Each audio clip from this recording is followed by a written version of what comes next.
मुनिवर, आपके अनमोल वचनों के कुछ अंशों को सुनकर हम आपके कृतज्ञ हैं। ऐसे उच्च विचार तो हमने जीवन में प्रथमतः ही सुने हैं।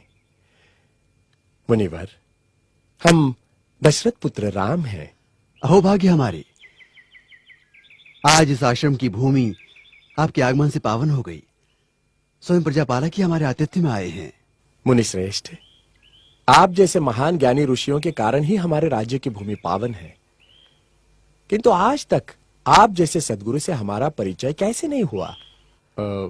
मुनिवर, क्या मैं पूछने की धृष्टता कर सकता हूं कि आप किस गोत्र और कुल से संबंधित हैं? अतिथि, मैं शंभूक, मैं शूद्र कुल से हूं। भ्रष्ट कर दिया शूद्र ने, पानी पिलाकर अपवित्र कर दिया हमें। छी छी, अब शरीर शुद्धि के लिए गौमूत्र छिड़कना होगा। ज्ञान की ऊंचाई पर एक नीच शूद्र? हमारा हृदय इसे स्वीकार नहीं करता। किंतु ये सत्य है राजा राम, मैं शूद्र हूं। ज्ञान की गंगा का स्पर्श मात्र ही जिनके लिए वर्जित है, उनके पास ज्ञान का भंडार असंभव।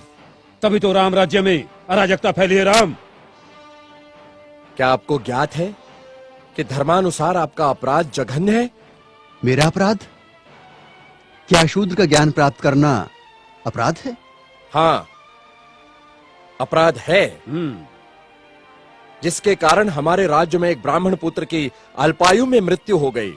हे कर्तव्यनिष्ठ राम, बड़े ही दुख के साथ मुझे कहना पड़ रहा है कि निष्कारण ही आप मुझे ब्राह्मण पुत्र की मृत्यु का दोषी ठहरा रहे हैं, जिस घटना से मेरा कोई संबंध नहीं, उसका मुझ पर। राजा राम, मैंने कहता था जिसका जो कार्य है वही कार्य उसे करते रहना चाहिए, नहीं तो ये शूद्र भी एक दिन अपना सर उठाकर हमको ज्ञान पढ़ाएंगे। राजा राम, तुमको असंगत कहेंगे। शंभुक, तुमने धर्म की मर्यादा का उल्लंघन किया है। मैंने किसी धर्म की मर्यादा का उल्लंघन नहीं किया है। मैं एक ही धर्म को मानता हूं, वो धर्म है प्रकृति का धर्म, और उसके अनुसार सभी मानव समान हैं।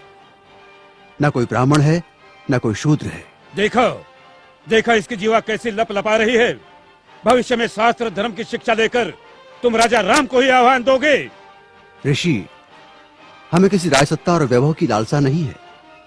हमें तो सिर्फ एक मानव जैसा जीवन व्यतीत करना है, और फिर बस समाप्त करो तुम्हारे वचन। 2 अक्षर क्या पढ़ लिए, हमें ही ज्ञान की भाषा सिखाने लगे। राम, ये अपराधी है और इसे दंड मिलना ही चाहिए, नहीं तो ऐसे पापियों के कारण हमारे राज्य में आपत्ति आ सकती है। आपके धर्म की पाप और पुण्य की कल्पना से मैं अच्छी तरह परिचित हूं। वो सारा पाखंड आपने अपने स्वार्थ के लिए रचा है और सारी प्रजा को मूर्ख बना रहे। अपनी वाणी को रोको शंभुक। हम अपने परम पूज्य गुरु का और अपमान नहीं सह सकते। तुमने धर्मोल्लंघन किया है, जिसके कारण हमारे राज्य में एक ब्राह्मण पुत्र की अल्पायु में मृत्यु हो गई। हम अपने राज्य के ब्राह्मणों को और व्यथित नहीं कर सकते शूद्र। किंतु ब्राह्मण पुत्र की मृत्यु का कारण मैं कैसे हो सकता हूं? हे राजन, बड़ी नम्रता से दुस्साहस कर रहा हूं। आप तनिक अपने मन दर्पण में झांक कर तो देखें, तो आपको पता चलेगा कि आज की और कल की आपकी छवि में कितना अंतर पड़ा है। हे मर्यादा पुरुषोत्तम, राजा के अहंकार को कुछ क्षण के लिए त्याग कर तो देखो। मुझे स्वप्न में भी आशा नहीं थी कि देवताओं के मान्यवर दशरथ पुत्र राम का इतना नैतिक पतन हो जाएगा। किसी ने बस कह दिया तो आपके सोचने की शक्ति क्षीण हो गई। राजदंड की आड़ में ऋषियों का वध करने के लिए उद्युक्त हो गए। दोषी मैं नहीं राजा राम, अपितु ब्राह्मण पुत्र की मृत्यु के लिए दोषी आप हैं। अपनी विष उगलती जिह्वा को रोको शंभुक। मुझे भयभीत करने की चेष्टा न करो राम। जब जब किसी शूद्र ने परंपरागत सामाजिक दास्तां की बेड़ियां तोड़ने की चेष्टा की, तब तब धर्मांधों ने उसकी हत्या कर दी। मुझे मृत्यु का भय नहीं राम। एक शंभुक जाएगा तो दूसरा शंभुक निश्चित ही पैदा होगा। शंभुक, मैं राम, स्वाभिमान और स्वतंत्रता का लघु जीवन भी दास्ता और अपमान से भरे दीर्घायु से कई गुणा सुकर है। अब यदि एक भी शब्द तुम्हारे मुख से और निकला तो मैं सत्य हूं और सत्य की कभी मृत्यु नहीं होती।